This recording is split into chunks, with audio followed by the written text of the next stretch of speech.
You kind of hit the nail on the head there with change management, especially when it comes to integrating any new technology. Quick background on myself. As you can see, Dan Milczarski, CQ Fluency. I'm the manager of process and technology there. So I integrate a lot of technology solutions for the company on a regular basis. My background is quality systems, e-learning training, technology implementation, mergers and acquisitions. So it's a pretty varied background, and with all of that, change, right? Change is inevitable. Every single company is going to go through some form of change. You start out here in a concept. If you want to get to that far end, you can imagine the amount of change you have to do to your organization. My previous job was a very large company. When I started, they were 54 million. By the time I left, they were 580 million over the course of a decade. Simple things like, oh, we need an HR department.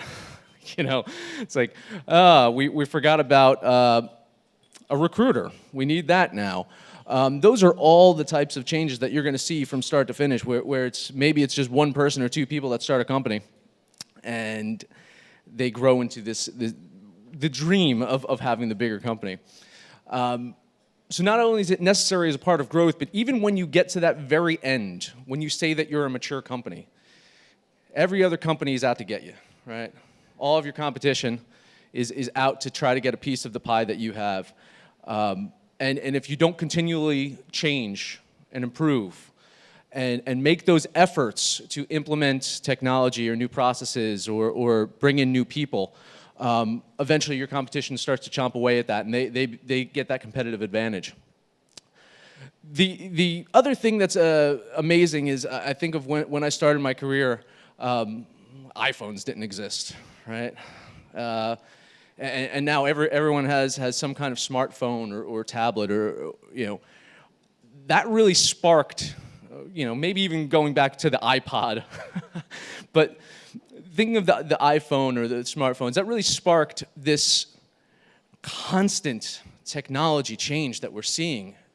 Every day there's a new app. Every day there's a new software. There's something. It's hard to catch up, right? It's hard to keep on top of all of these things that you have available to you. So with those things changing so rapidly, you sometimes take a step back. It's like, I have to not only implement this change across my entire organization, but I have to now learn this. I need to be the person that can answer the questions to this and understand the ins and outs. And sometimes it's overwhelming. And so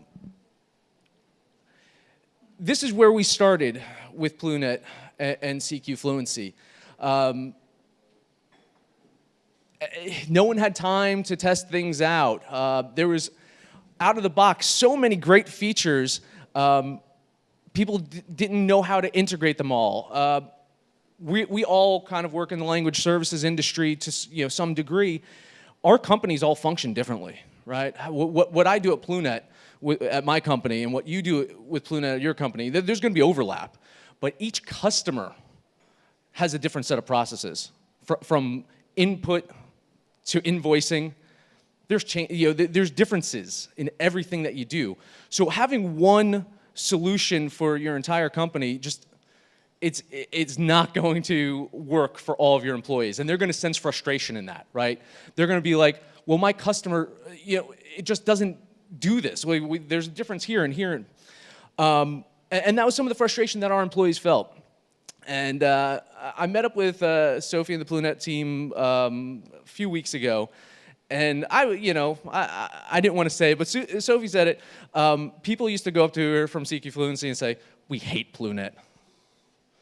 It's like, hate. I was like, that's a strong word. That's a very strong word. I talked to my CEO right before I made this trip, and she wanted me to tell Sophie, specifically, that she loves Plunet, okay? So from hate to love, and how did we get there, right? Because we would implement a change, it wouldn't stick, right? All of our employees were just, they're trying to do their jobs, right? They're trying to, production got to produce, How do they have the time to yeah, this feature sounds great, but I just don't have the time to try it out. And as a result, the value of the system was completely lost, just due to this frustration. And it created mistrust. And I'm sure some of you have seen that with your employees as well, is they start blaming the technology. And it's not the technology, right? It's how you're utilizing the technology, how you're setting the technology up. When I walked into this, like, I had no experience with Plunet, right? I just started tinkering. I started looking at email templates, right? I'm like, oh, it could do this. That's cool, right? So I'd go sit with someone and be like, hey, let me see how you're processing this job, right? Manually taking this and doing this here, doing this here. It's like, okay, what if I set up an email template that just populates all this for you? You can do that? Yeah, sure, why not? It really took us to sit down with the users and make them part of the process and make them like owners of the system as well, right? Because you know, every organization kind of has a product owner of Plunet, the lead, the tech lead. That's all right. I'm going to figure this out. I'm going to work with Plunet support. But if you can create stakeholders within your organization and make them part of the decision-making process, then they get connected. They have an emotional connection to the software, right? Resistance, right? I mean, these are three of the main trademarks of resistance that you see with most change and most technology, right? Fear of the unknown. I mean, no one likes change because they don't know what the end result's going to be. And so there's always that immediate resistance to change there. New skills required. Well, it's like, you know, I've already been trained on how to do all these things. Now I got to learn all of these things. How does that impact what I do and how I have to process my projects, right? The system doesn't work. Well, okay, listen, we heard some of the improvements in 7.3. We've all had bugs. We've all had help support from the great team at Plunet. We know that sometimes the system doesn't work. Some of that is reality. But a lot of it is just perception, right? And one of the things that I've learned in my career is the only reality is perceived reality, right? You could say that there's 5 issues that are legit issues, and then you poll the company and it's like, well, no, there's like 50.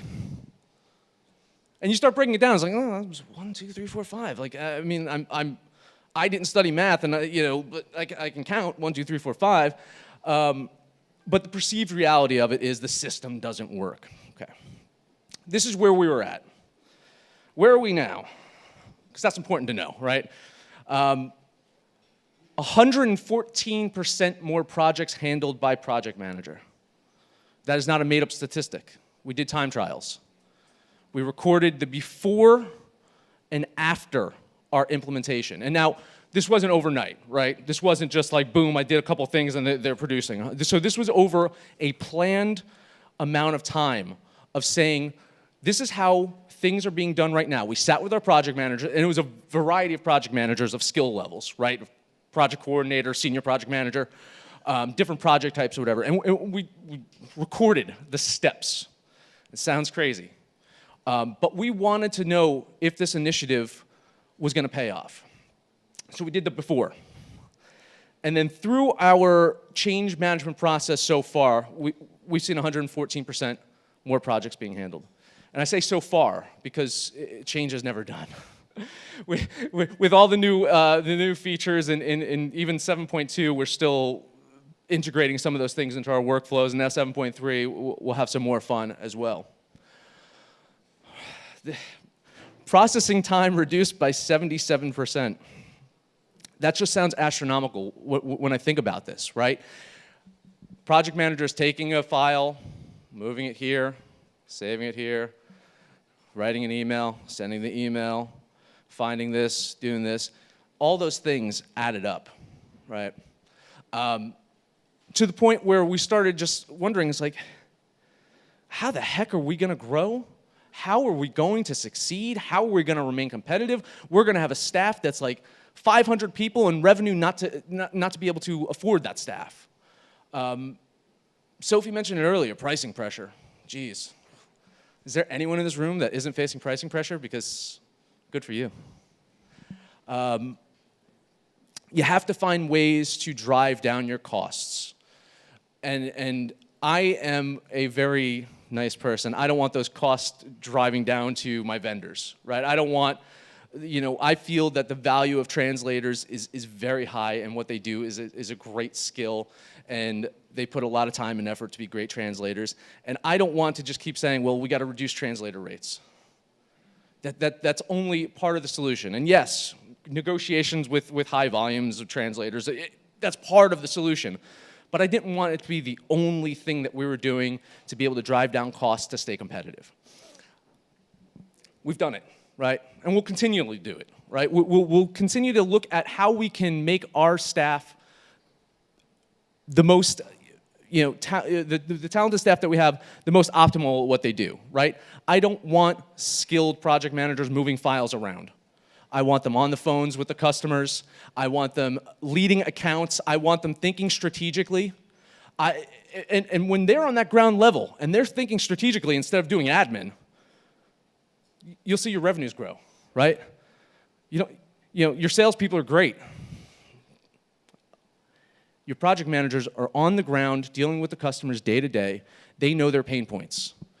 And when the project manager has the time then to reach out to a customer and say, hey, how are you doing this currently? And how can we be doing it better? And that's where your revenue starts to grow, because then the customer starts to trust you, becomes a partner to you, right? But if the project manager's moving files around and doing all this stuff, then they don't have the time to build those relationships, right? Customer-based workflows established. I mentioned this earlier. We sat down with people. We saw how they were doing things, right? And we noticed. It's like, okay, well, for this customer, this invoice is totally different than this invoice. Totally different. The project manager is spending 25 minutes per invoice because of how different the invoice needs to look for this customer. I created a new template set, right? Implemented this template set, so now for this customer, you select this template set, invoicing, boom, right away, right? And that's the point, is you can come up with your baseline, right? If 80% of your customers are fine with your invoice, cool, right? That's great. But then you have that 20% that's different. I mean, implementing a template set isn't that difficult, and the dividends pay off, right? We're at the point now, my team gets change and improvement requests weekly.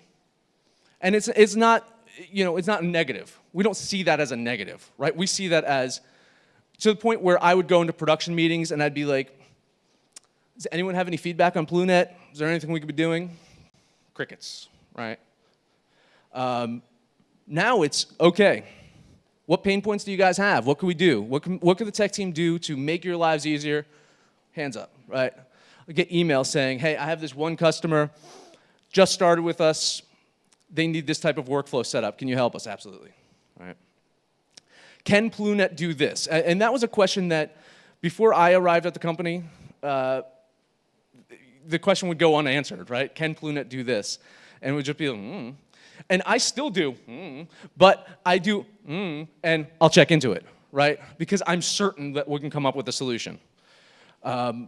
With all of these great features in Plunet and all of the different things that you can do, as I mentioned before, sometimes it can be overwhelming. You open the box and it's like, man, where's this part go? What I started to do with people is tell them how things interact in the system. If you make a change here, it goes here, here, and here. Once they understood the core concepts of how the system worked, they don't need to know everything about it, but if they know that there's one thing here that changes that has system-wide,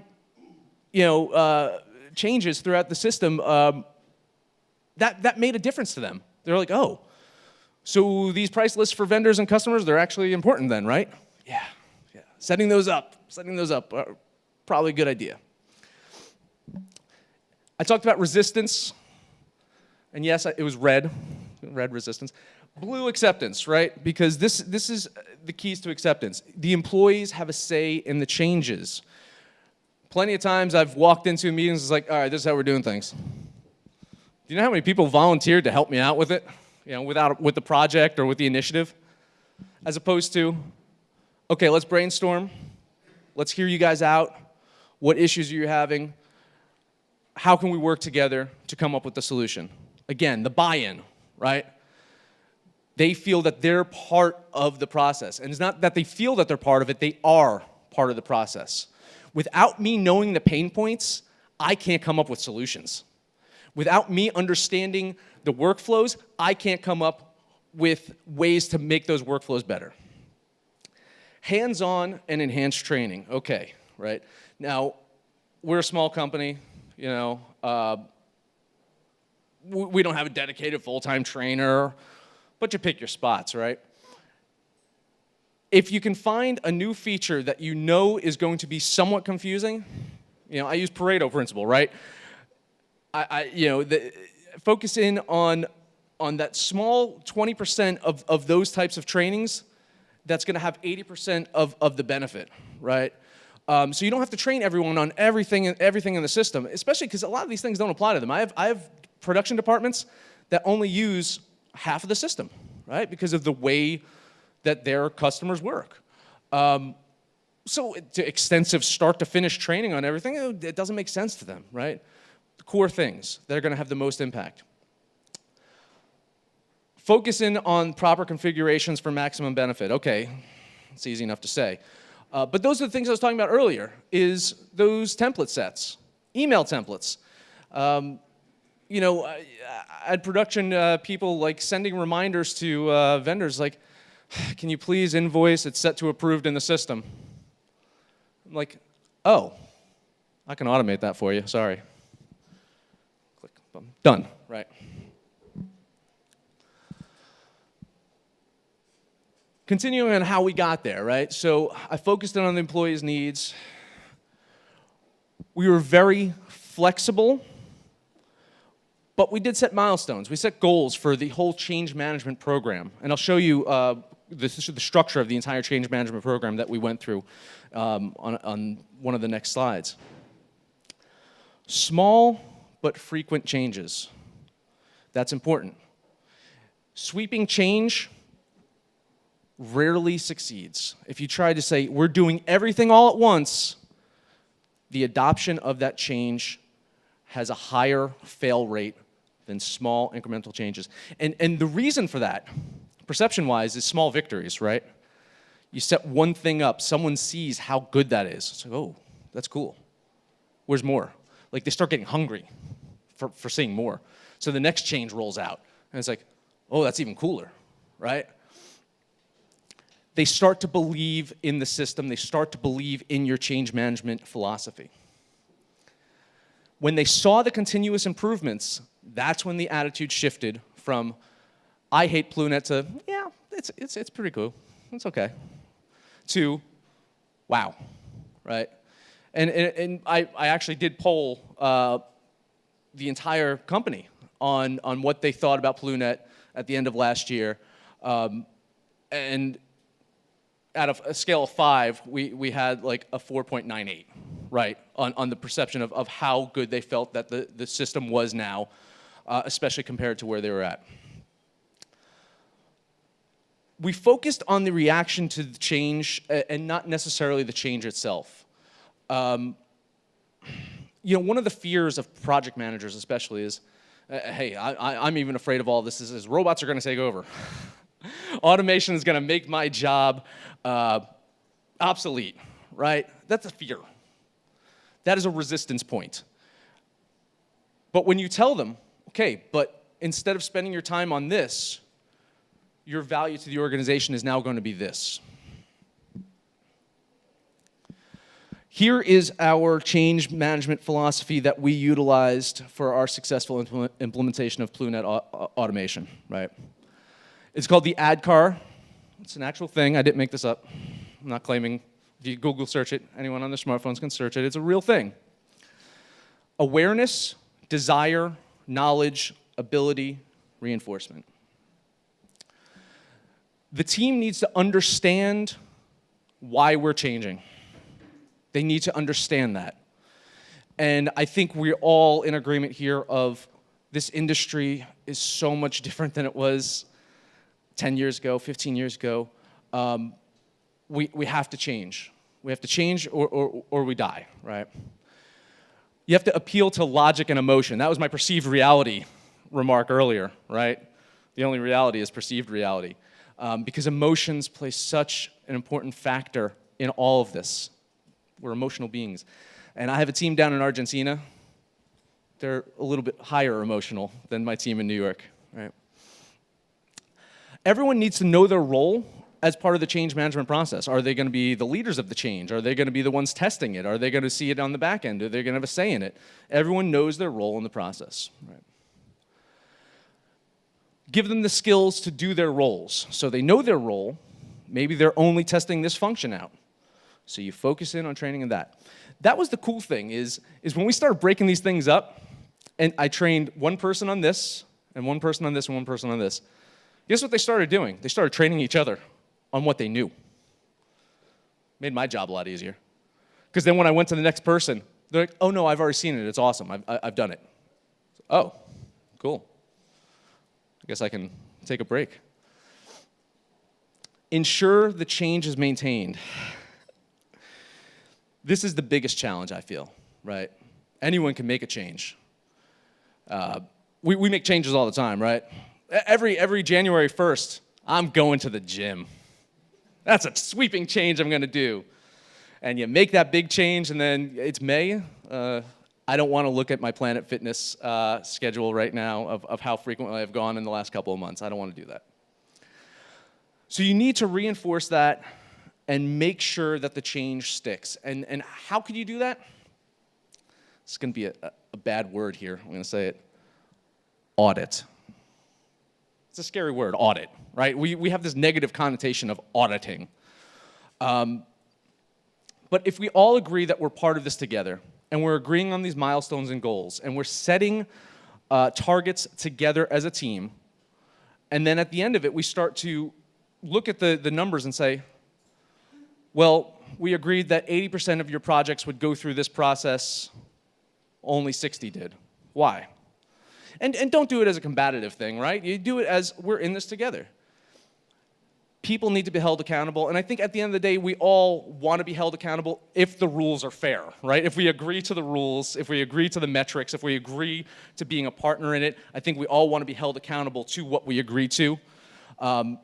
It's when they don't have a say in it, and you're just saying, you have to do this by this time, and we're going to make sure you're doing it. That's when you start to have that friction.